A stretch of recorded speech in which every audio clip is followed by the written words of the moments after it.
C'est une voix que vous reconnaissez, un visage dont vous êtes accoutumé, cher monsieur l'abbé. Nous sommes heureux de vous accueillir ici, à Versailles, dans votre ancienne paroisse.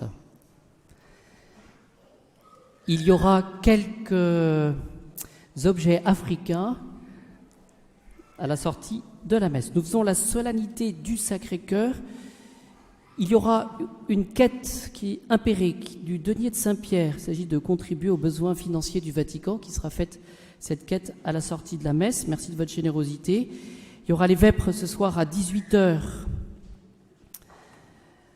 Nous aurons samedi prochain, le 19 juin à 10h30, la messe des professions de foi. Et nous aurons à cœur cette semaine de prier pour tous ces jeunes qui feront leur retraite cette semaine et leur profession de foi. Donc samedi, c'est M. l'abbé Formerie qui les prépare. Il est actuellement sur la route de Cotignac et je crois qu'il a très chaud. Nous aurons la joie aussi d'accueillir, donc il n'y aura pas de messe, oui, samedi, il n'y aura pas de messe du coup à 11h, messe à 10h30. Dimanche prochain à 17h, nous aurons la joie d'accueillir Monsieur Pierre Dor, qui est le propre frère de Monsieur l'abbé Marc-Antoine Dor. Monsieur Dor, Pierre Dor donc, est docteur en histoire de l'art et il viendra présenter son dernier ouvrage sur les traces du linceul, Constantinople, Cadouin, Chambéry et Turin, dimanche prochain à 17h. Et samedi, le 26, donc le samedi suivant encore, à 20h30, j'annonce déjà le concert du chœur Ephata, qui viendra donc ici dans cette chapelle. Enfin, dernière annonce, nous organisons pour la paroisse un pèlerinage familial à Lourdes aux vacances de Toussaint. Si je vous en parle maintenant, c'est que vous puissiez donc y réfléchir, voir pour les dates. Il s'agit des 3 premiers jours des vacances de Toussaint. Il s'agit de remercier Notre-Dame et de demander la protection de Notre-Dame pour ces derniers mois passés. Le départ se fera en train. Le lundi 25 octobre.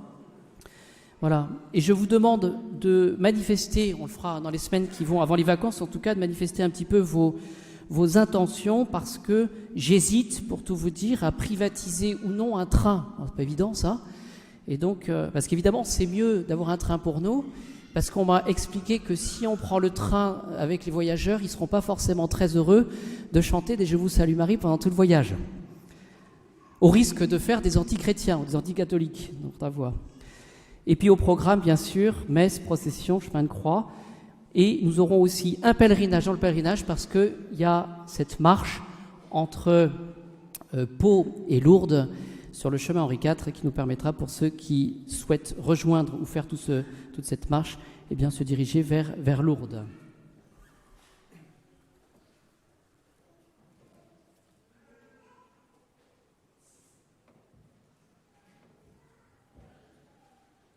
Avant de commencer l'homélie, tout d'abord, merci à l'abbé de la Motte de me donner l'opportunité de célébrer ce matin. C'est toujours une joie de revenir et puis de voir tous les aménagements incroyables qui ont été faits et puis de voir tous les fidèles qui sont toujours en marche vers la sainteté, les prêtres rayonnants. Merci, c'est beau. Au nom du Père et du Fils et du Saint-Esprit. Amen. Nous fêtons aujourd'hui le Sacré-Cœur. Et certainement, vous avez déjà lu le récit des apparitions du Sacré-Cœur à Sainte Marguerite-Marie à la Coque en 1675. Elle raconte comment le Christ lui apparaît étincelant de lumière, lumineux. Et bien sûr, elle est complètement saisie par la présence du Christ, du Sacré-Cœur qui se présente devant elle. Et elle dit « Je me sentis attirée à l'intérieur de moi-même ». C'est pas, bizarrement, c'est une extase, mais qui amène, au contraire, à rentrer à l'intérieur de son cœur. Et elle continue, et à ce moment-là, Jésus lui a montré ses plaies, ses 5 plaies, lui a montré son cœur. Souvent, dans les statues du Sacré-Cœur, il y a 2 représentations qui reviennent. L'une où Jésus montre son cœur miséricordieux, et puis l'autre, au contraire, où il a les bras étendus et pour saisir vraiment toute l'humanité. Et Sainte Marguerite-Marie, à ce moment-là, est vraiment tombée éblouie devant cette fusion ce fleuve d'amour qui sortait du cœur de Jésus. Et vous connaissez la phrase, bien sûr, du Christ à ce moment-là, « Voici ce cœur qui a tant aimé les hommes ». Et nous pouvons méditer peut-être 3 points sur la fête du Sacré-Cœur. La fête du Sacré-Cœur, c'est aussi la fête de l'intériorité. À quel endroit rencontrer Dieu? En fait, dans notre cœur, mais surtout dans le cœur de Jésus.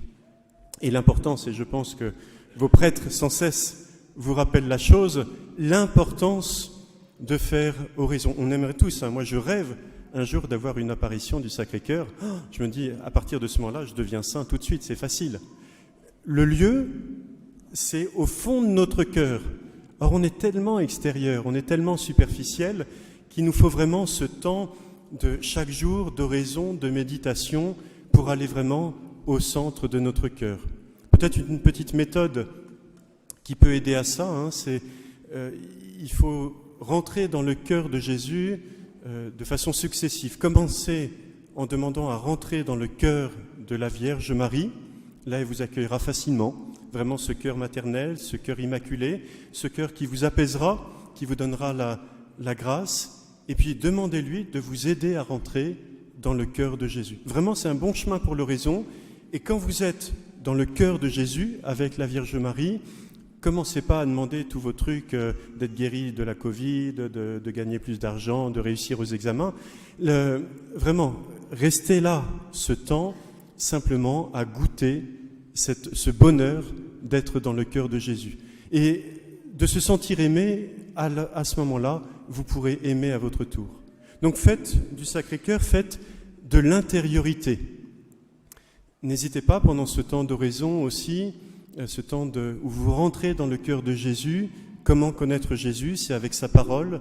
Prenez l'Évangile, prenez la Bible, et vous connaissez certainement aussi cette phrase de Saint Jérôme, quand tu lis, Dieu te parle, quand tu pries, tu parles à Dieu. Souvent on parle d'un dialogue avec Dieu.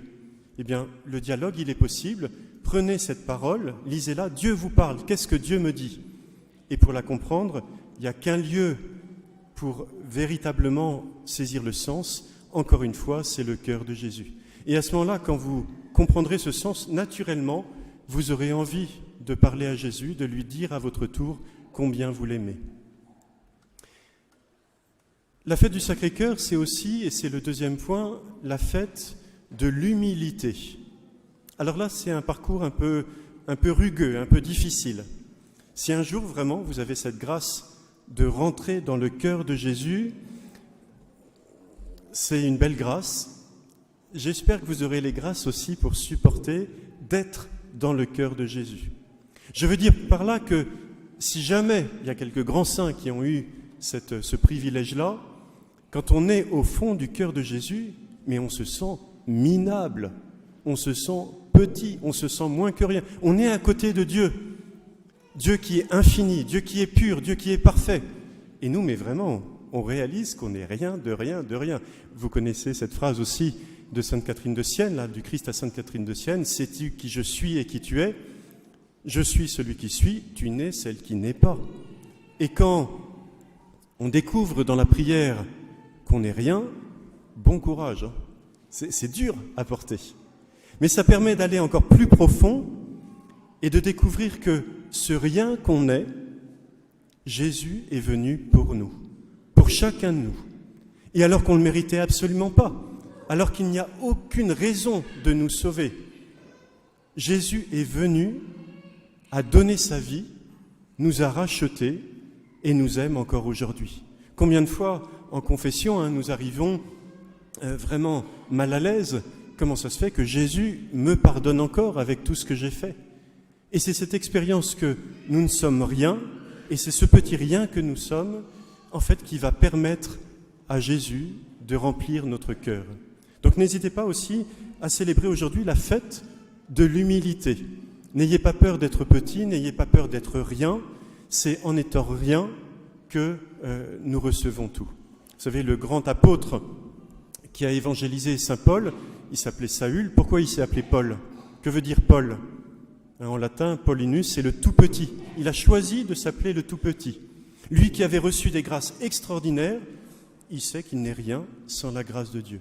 Et certainement, il a expérimenté ce rien qu'il était, et c'est ce qui lui a donné cet élan de foi autour.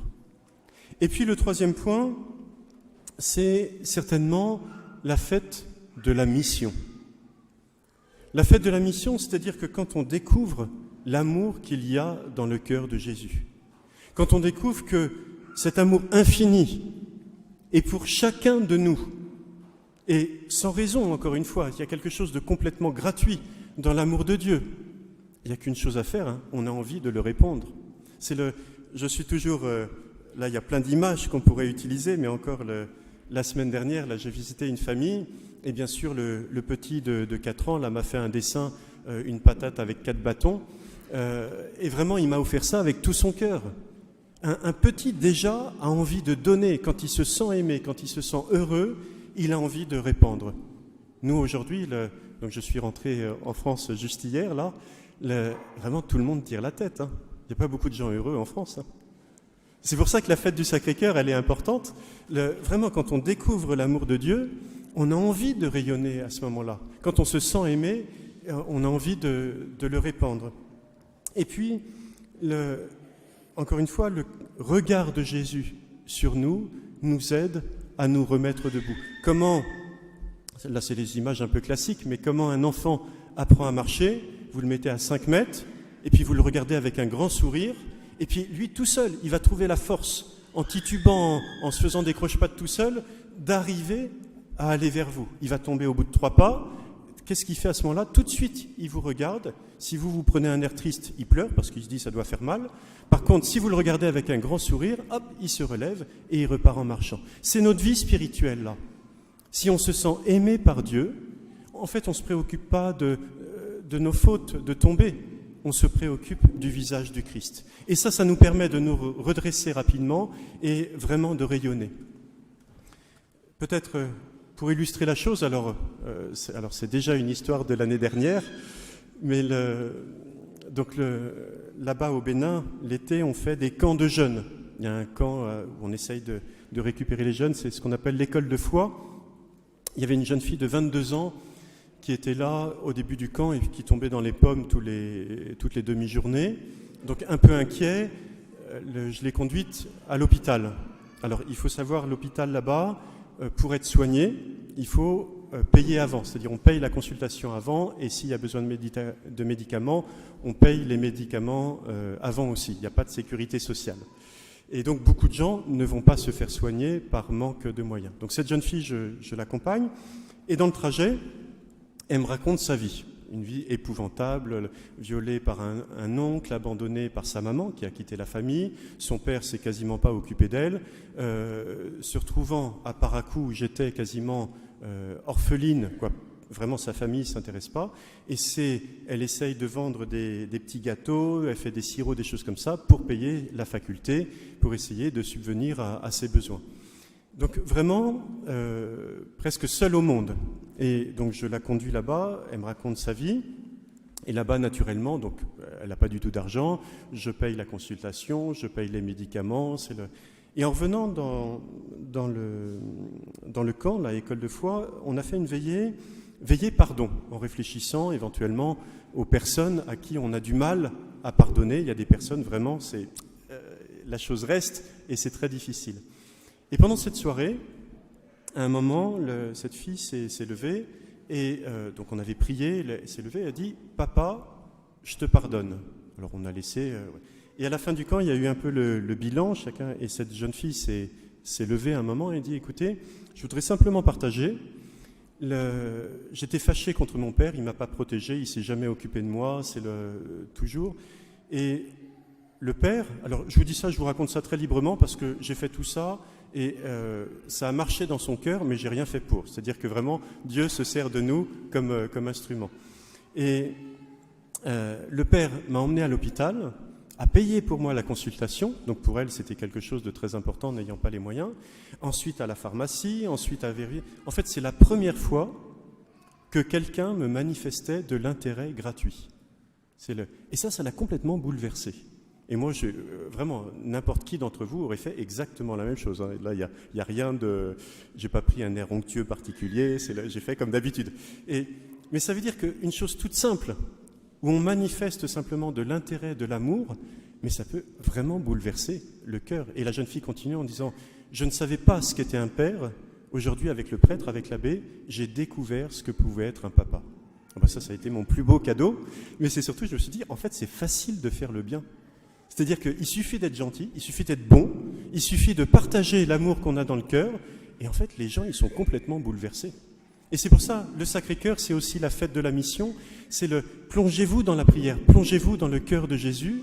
Et puis, rempli de cet amour, alors vraiment, donnez le sourire aux gens qui vous entourent, hein, rayonnez cet amour, soyez des amoureux, amoureux du Christ, et puis vraiment, rayonnez autour de vous. Au nom du Père, et du Fils, et du Saint-Esprit.